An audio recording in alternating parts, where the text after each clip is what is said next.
Bonsoir, bienvenue dans le 20h BFM. Je suis très heureuse de vous retrouver ce dimanche soir. On est ensemble évidemment pendant 2 heures en direct jusqu'à 22h. À la une ce soir dans le 20h BFM, ce que l'on sait de l'enlèvement du père d'un entrepreneur en crypto-monnaie.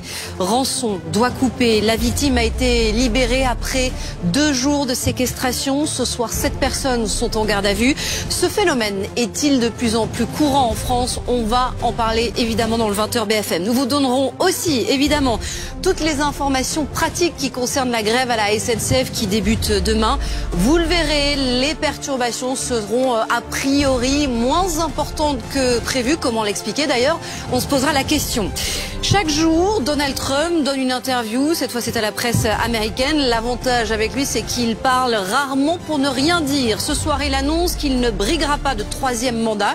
Il fait aussi des déclarations importantes sur le conflit ukrainien, les négociations. Vous l'entendrez évidemment dans un instant. Et puis votre soirée ligne rouge sur la famille royale britannique, alors que Harry a appelé à la réconciliation en faisant notamment un geste vers son père. Votre ligne rouge sera consacrée à sa relation avec son frère Harry et William, les frères ennemis. Ce sera évidemment votre long format ligne rouge à partir de 21h. Voilà donc pour le programme, le 20h BFM. C'est parti, soyez évidemment les bienvenus.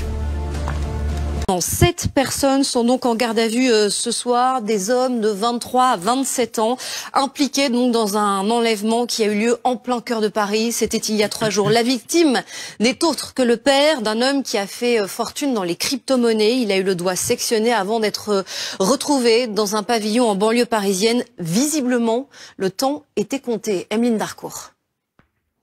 Il est là depuis un petit peu plus de 3 mois et il ne compte pas aller au-delà d'un 2e mandat. Voilà donc ce qu'a annoncé le président américain dans une interview à la télé américaine. Ce soir à Ligne Rouge, notre long format consacré aux relations. On va parler de la famille royale britannique, tout autre chose, alors que Harry a lancé un message à sa famille en appelant à la réconciliation. Retour sur la relation entre les 2 frères, William et Harry, les frères ennemis. C'est évidemment un document des équipes de Ligne Rouge.